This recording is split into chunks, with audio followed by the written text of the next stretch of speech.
And as the Newfoundlanders reached the British frontline trenches and had to pass through gaps cut in the wire, that's where the killing grounds were, and they literally fell in heaps. Those behind had to climb over the bodies of their comrades who had already fallen, and nobody got more than a few dozen yards from the trench. You had the horror of explosions everywhere, confusion. Your officers are dead.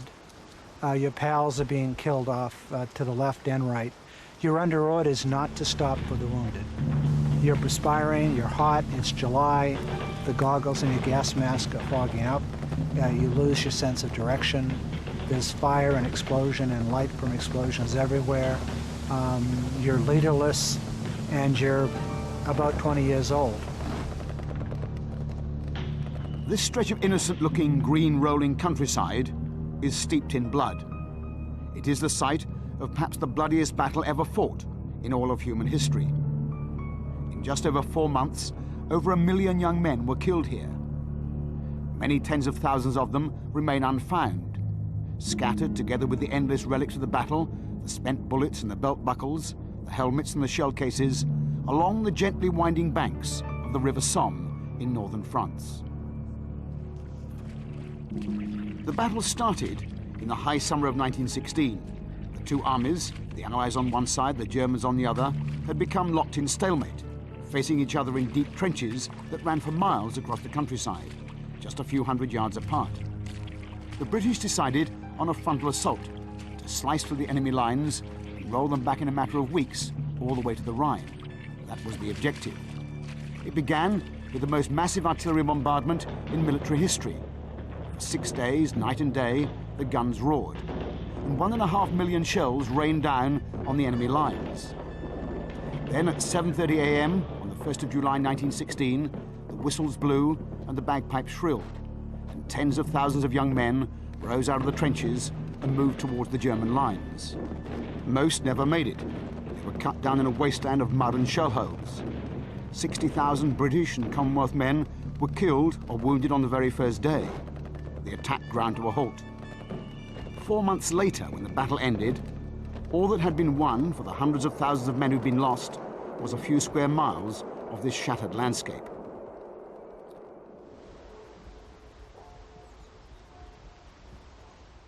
"80 years later, the countryside has scarcely changed, apart, that is, from the cemeteries, nearly 200 of them, with their neat rows of white headstones where the British have located their mass graves. We travelled across this battlefield with two people. One, an internationally known psychic medium, Peter Bowers, to see if anything remained of the fear and the grief and terror that had filled this place all those years ago. The other, a historian, Tom Morgan, an authority on every detail of the battle, to see if any of the psychic perceptions matched the historical record. Peter, of course, couldn't be isolated from the history of the battle, but he claims he's never studied it in detail, never visited the Somme. He certainly had no foreknowledge of which parts of this difficult and confusing battlefield we were to visit. We ourselves only made the decision at the very last minute. But almost immediately, he began to make contact, not just with a generalized sense of fear, but with individuals, even names and places. Rogers. Rogers, what's the first name? Daniel. No, sorry. Thomas Daniel Rogers. His name is T.E. Wilkinson, and he feels like a lieutenant in the army, and he's coming down here with this small platoon, and the name Wilkinson, Sharpie Wilkinson, it keeps coming over and over again. And there's a conflict taking place now, as though part of him says, come on, you've got to go that way, but the realization is if you go that way, that's going to be no good, so let's go this way. And so he's setting off down here, and he's following, his orders are to go straight ahead, but he's adapting them. That's the best way that he can put it. And he's got to go down here, but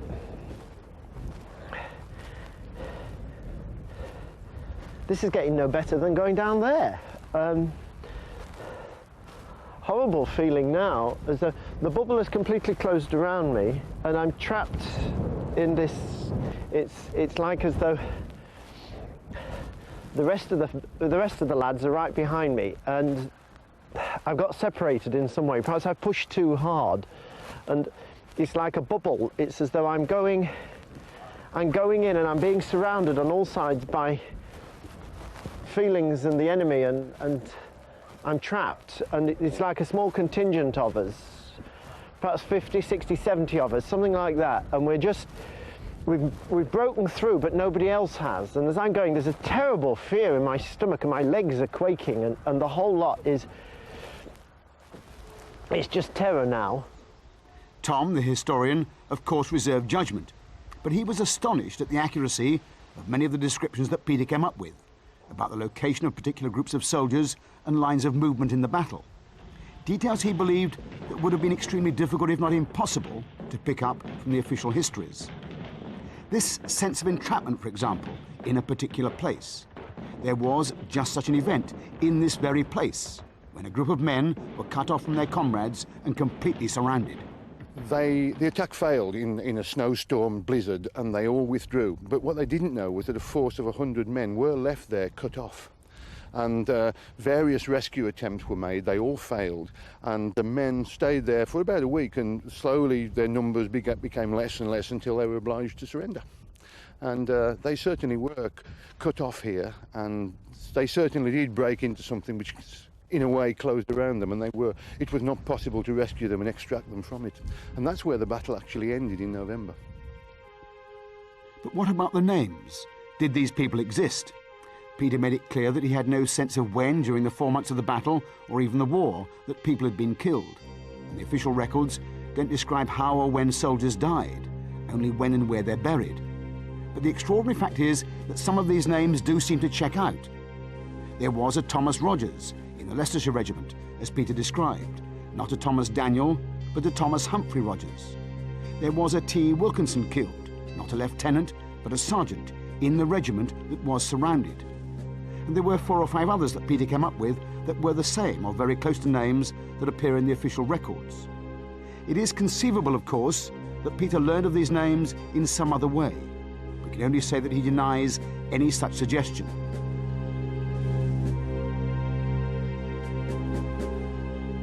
Very close to where we stopped the cars and Peter marched off across the fields, there was a deep gully.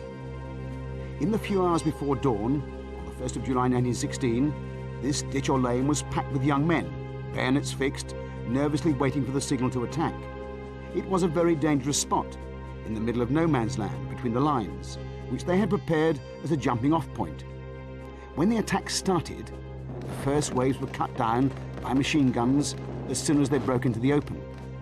Many died in the field where they lay, but some made it back into the ditch. And as succeeding waves met the same fate, the chaos along the sunken road, as it's called, steadily grew. We didn't take Peter to this isolated spot. He didn't have a compass or a map, and it would have been very difficult, if not impossible, to navigate himself to it. He came across the lane as he marched across a field, following impressions he'd picked up earlier. And immediately he felt a sense of panic and chaos.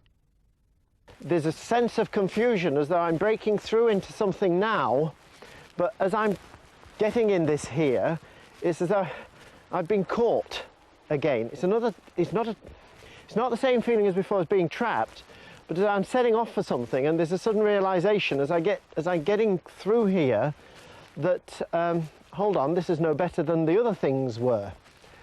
A whole sensation of people packed in together in here. Before, when I was further up there, I was running across a wide open space, but now I'm trapped in this small space, and I'm enclosed. But there's not just a few of us, there's a lot of us. There seem to be a whole phalanx of people, of men, moving up this way, coming down from somewhere and up this way and across up the top. It's raining bullets. I seem to be standing in a sea of bodies. As I'm going further down, I'm getting more and more. I can see bodies. Peter's sense of the events in this place were again very close to what actually happened. The sunken road is only really sunken for about the last 500 yards of its length. Where we're standing now would have been a suicidal spot to stand. And on the morning of 1st of July at 3:20, the 1st Battalion Lancashire Fusiliers advanced into this sunken road through tunnels to give themselves a little head start at the beginning of the battle. They climbed out of their trenches and immediately came under fire from 3 or 4 machine guns. And the ones that weren't wounded immediately and left out in no man's land managed to get back into the sunken lane. The point of view, from the point of view of fatalities and bad things happening, there were hundreds of people who died lonely, sordid deaths in the lane just behind us.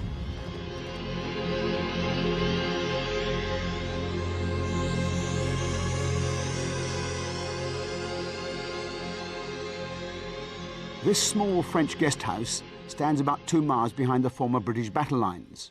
During the battle all those years ago, it was used as a small field hospital. And this detail is by no means widely known, even by the historians of the battle.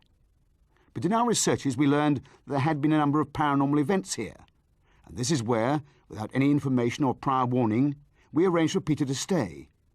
He slept in the Blue Room, and he had, he said, 2 very disturbed nights. He claimed he made contact with a young doctor. I'm in the cellar of the house where I've been staying for the last 2 nights. 2 quite disturbed nights, in fact, waking up at 2 o'clock in the morning on both occasions. Last evening I was woken up again at 2 o'clock and got the impression that there was somebody coming towards me or somebody in the house with me. And during the course of the next 2 hours, a picture built up of a young doctor by the name of Stephen, who is actually based in this house, which I understand is just back from the trenches, while the fighting was carried on. And he operated and worked in this basement area as a temporary operating theatre or patch-up place. And the impression I get is that this end of the cellar was used as a preparatory section, and through the tunnel which goes over there is another room which was used for operations cleaning up. This young man spent quite a lot of time down there dealing with people who obviously must have been coming off in great numbers from the battlefield. And during the course of that I saw amputations, which he said he wasn't used to. These are things that he hadn't previously done. And he worked from this house and one a little bit further down the road. He had the 2 places. They were his hospital, if you like, or his first stage hospital. And he suffered a great deal of shock and a great deal of hurt psychologically down in this cellar, in this area, and in the other area, even though I feel that he did his operations here more than down the road. And as a result of that, he got shell shock. And while he stuck it out for a couple of years here, at the end of that, it actually affected the rest of his life. Peter's story was remarkably accurate. The hotel owners, for example, told us of veterans who came back over the years. Some had actually had amputations here, and they made their way down into the cellar to make their peace with the place. And that is typical of the whole story of this battle. It is far from being distant, dusty history. What happened in this stretch of countryside still casts its long shadow across the present. A whole generation of young men was lost here, and because of the way men were recruited and kept together in fighting units as so-called lads or pals, all the young men from a school or a village or even a single street could be wiped out in a single attack. What's tragic in British military history is that in the case of the Leeds PALs or the Bradford PALs or sections of Manchester, these battalions would enlist as friends, as colleagues. In case of the Church Lads, 32 of them that assaulted Highwood worked at the same factory. And in an hour, a neighborhood, a town, could lose the generation of their young people. And what would happen, the notice would arrive, and there was a custom in those days of drawing down the blinds. And and grief, and so the whole town would have lost their youth. After the Somme, the British changed their recruitment policy so that could never quite happen again. But that change came too late for the young men of Newfoundland. This particular line of trenches was the scene of one of the greatest tragedies of the entire battle. The attack had fizzled out within an hour or so, but the generals wanted a breakthrough. They ordered up the Newfoundland Volunteers, a regiment that consisted of almost the entire young male population of the then Dominion of Newfoundland, and they went into attack. The attack had actually fizzled out in this area at 7:30 or shortly afterwards, and an order was given to renew the attack by the Newfoundlanders with the Essex Regiment accompanying them. The communication trenches which brought the Newfoundlanders this way were so choked with the dead and dying from the 7:30 attack just here that the officers decided to proceed over the top. So they climbed out of the trench and walked over the top, which made them instantly visible to every German in the area. Nothing much had happened here. This was about 8:20 a.m. Nothing much had been happening for half an hour. And so the German defenders in their frontline trenches immediately behind me, about 500 yards away, were able to direct the fire of every spare available weapon onto the Newfoundlanders as they advanced. And as the Newfoundlanders reached the British frontline trenches and had to pass through gaps cut in the wire, that's where the killing grounds were, and they literally fell in heaps. Those behind had to climb over the bodies of their comrades who had already fallen, and nobody got more than a few dozen yards from the trench. And at the roll call later, it was found that between 700 and 750, depending on which source you go to, were unaccounted for at the end of the battle. As if to heighten the drama of the scene, the sun began to go into partial eclipse just as we reached this line of trenches. Peter hadn't been told this story, and as far as we knew, had no knowledge of it. He spent some time walking along the line of the old earthworks. Then, either from natural compassion, or perhaps from the sheer weight of the pain and the fear that he felt, he was literally overcome. He was only able to talk about it calmly later on. Around this vicinity there seems to be a lot of people, a lot of spirits that are stuck, that haven't moved over since the First World War. Their main problem seems to be a loss of direction, loss of control. There's a lot of anxiety and fear about them as well. And so if you mix this lot all together, they're finding it very difficult to move from the positions they were last in when they died. And there are pockets of energy which suggests that there are spirits trapped all over the place, but concentrated in certain areas. A lot of them don't appear to have moved very far from where they fell on the battlefields. It's almost as though they're reliving the events that brought them to the end of their lives, and they're trapped in a cycle of reliving these events and the terror that's involved in it, because terror is the underriding sensation through the whole of this episode. The Newfoundland battle took place in July. In August and September of this long, hot summer, and on through October, the battle raged on.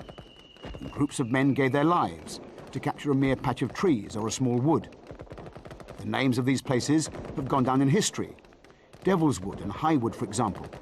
And today, they have become the haunt of amateur historians who spend days, even weeks, prowling across a battlefield where every ditch and hollow has its grim story to tell. The church lads marched 16 miles to get to a little wood outside of Bazatin-le-Petit, and they spent the night there under shell fire and under gas. And in the morning they got up and they attacked Highwood, and they crossed the ground between Bazatin-le-Petit and Highwood under heavy shell fire, under gas, and under extremely heavy machine gun fire. Company A of that particular battalion was just about wiped out. They lost all their officers, all their non-commissioned officers, and they were pinned down just inside the wood, where you can see a slight trench system now. The terror of that day is recorded very well in a lot of their writings.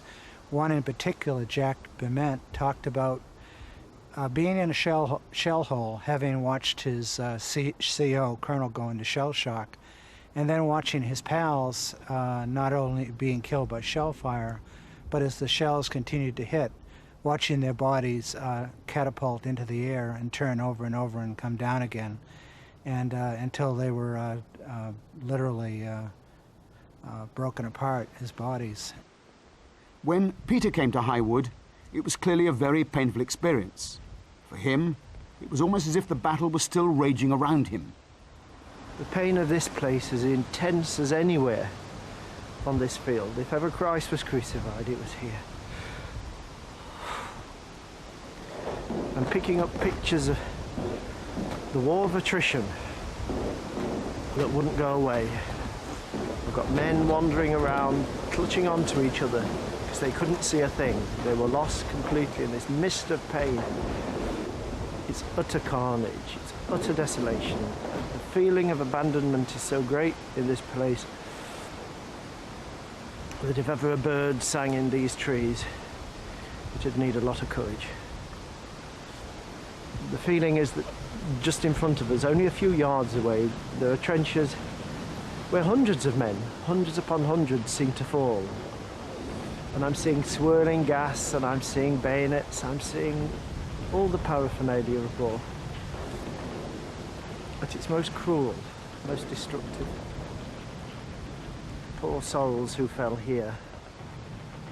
There are so many of them hidden away that we'll never find. The lesson is never to forget. There is no doubt that the Somme was a tragedy on an epic scale, a massive European bloodbath. A whole generation of French and German and British and Commonwealth men lies buried beneath these fields. And there is no doubt that the battle lives on, in the memories, for example, of the families who lost people here, and in the minds of soldiers who still walk the battlefield. They often talk of the shadow of a comrade at their shoulder, or glimpsed out of the corner of an eye. But does it live on in any other sense, in Peter's sense, with groups of men still wandering these fields in which they experienced such fear and met their death? It is, of course, impossible to say. There is no doubt that many of the details that Peter described were very close indeed to the actual events in the battle. As for the names, well, in a sense, they are simply astonishing. But it has to be said, there can be no cast-iron proof that Peter did not acquire his knowledge in some other way, however difficult that might seem. We can only leave it to you to make your own judgment.